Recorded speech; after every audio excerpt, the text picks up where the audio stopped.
Selamat pagi anak-anak. Pagi, Pak. Iya. Sebelum kita masuk dalam pembelajaran kita pada hari ini, mari kita berdoa menurut keyakinan masing-masing. Berdoa mulai. Selesai. Sebelum kita masuk dalam materi pembahasan kita pada hari ini, mungkin ada yang sudah tahu tentang kehidupan sosial ya. Mungkin sudah ada yang tahu, mungkin sudah dari SMP sudah ada yang belajar tentang ilmu sosial, pasti sudah ya. Sudah. Ya. Baik, untuk mengenal lebih lanjut,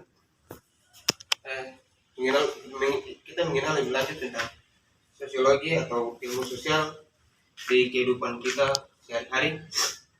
Kita pasti sudah tahu bagaimana caranya berkehidupan sosial di dalam kehidupan kita.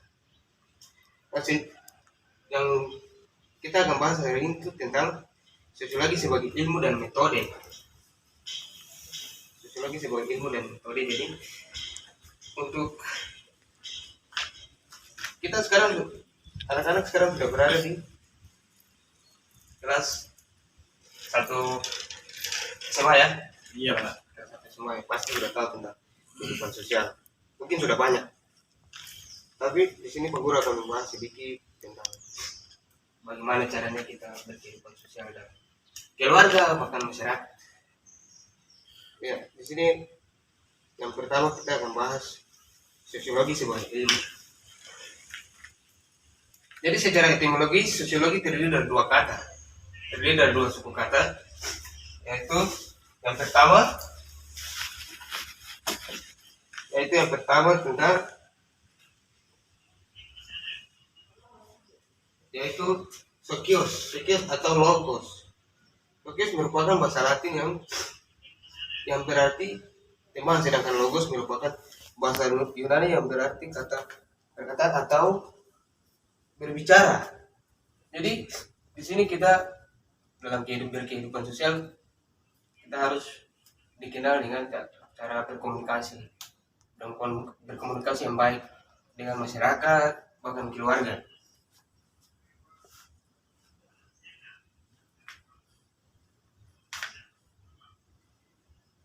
Dan ilmu sosial ini dikemukakan oleh Auguste Comte pada tahun 1998 sampai dengan 1857. Pemikiran-pemikiran ini pada tahun-tahun itu sangat bermotivasi buat masyarakat. Apalagi kita yang berkehidupan masyarakat sosial.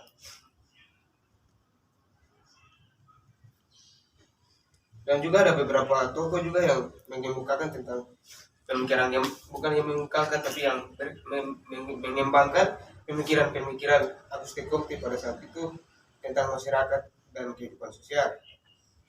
Jadi di sini ada dibagi menjadi berapa bagian dalam kehidupan sosial.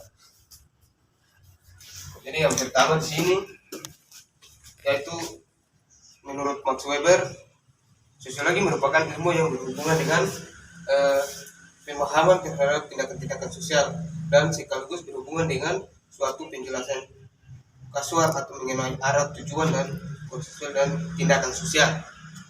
Menurut Max Weber ini sosiologi ini sangat luas, ilmunya sangat luas, apalagi dalam kehidupan kita bermasyarakat. Mungkin kita secara kelompok begini, kita di dalam kelas ini sudah termasuk dalam kehidupan sosial. Jadi kita manusia nih adalah manusia yang makhluk sosial. Jadi kita tidak bisa hidup secara individu. Kita sangat membutuhkan orang lain. Sampai di sini ada yang sudah paham? Sudah, Pak. Ya, kalau sudah paham, kita lanjut ya pada materi yang kedua. Menurut Roque Warren, sosiologi merupakan ilmu yang mempelajari hubungan antara manusia dan kelompok. Ya, seperti yang tadi saya bilang, kita manusia ini kan tidak bisa hidup sendiri ya. Kita hidup secara berkelompok. Kita membutuhkan bantuan orang lain. Oke, berikut menurut Emile Durkheim. Ini menurut pemikiran para ahli. Sosiologi merupakan suatu ilmu yang mempelajari fakta-fakta sosial. Ada yang tahu fakta-fakta sosial seperti apa? Oke, kalau tidak ada, saya lanjut. Selanjutnya, tokoh ini juga menjelaskan bahwa fakta sosial sangat berbeda dengan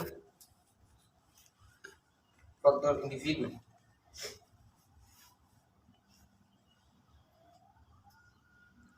Faktor individual atau fakta sosial bukanlah fakta individual. Nah, saya rasa sudah jelas, tadi saya sudah jelaskan bahwa kita manusia tidak bisa hidup secara individu. Ya, lanjut.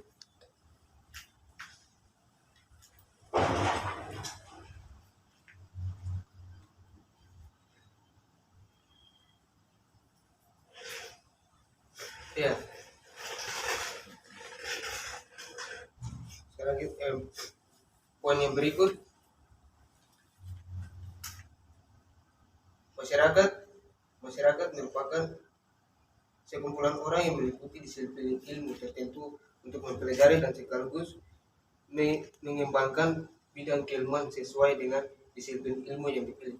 Ya, seperti anak-anak sekarang ini sudah termasuk dalam kehidupan sosial, mungkin di dalam pendidikan begitu.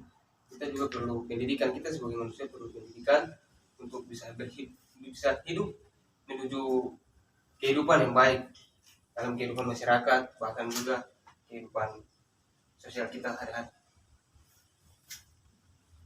Baik. Seperti yang telah dijelaskan pada bagian sebelumnya bahwa objek kajian sosiologi adalah fenomena sosial secara umum. Oleh karena itu, sosiologi merupakan bagian dari ilmu pengetahuan sosial. Adapun posisi sosiologi dan keseluruhan ilmu pengetahuan dapat diperlihatkan dalam tabel berikut. Oke. Mungkin sampai di sini ada yang sudah paham atau belum? Sudah, Pak.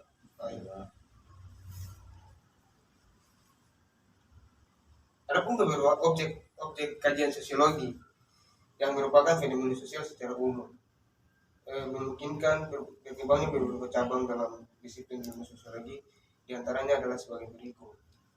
Contohnya sosiologi agama, yakni suatu cabang sosiologi yang secara khusus mempelajari fenomena kehidupan masyarakat yang berhubungan dengan perilaku beragama. Di sini kita pasti hidup di masyarakat dengan agama yang berbeda-beda ya. Tapi dengan agama yang berbeda-beda itu ilmu sosial ini dapat menyatukan kita.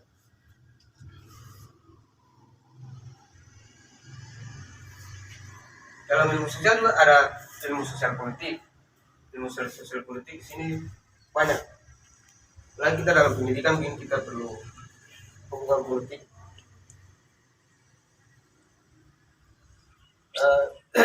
Sosiologi politik yakni suatu cabang sosiologi yang secara khusus mempelajari fenomena kehidupan masyarakat yang berhubungan dengan perilaku atau aspek politik.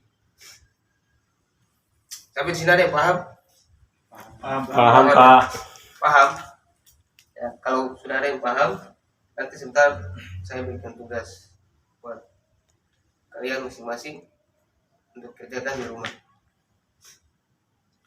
Ya, sampai di sini materi kita. Saya rasa sudah paham ya. Iya, Pak. Ya, Pak. Terima kasih ya, Pak. Ya, nanti mari kita mengakhiri pertemuan kita pada hari ini dengan doa. Mari kita berdoa secara menurut keyakinannya masing-masing ya. Ya, berdoa mulai. Ya, selesai. Terima kasih, selamat siang. Salam sejahtera buat kita semua.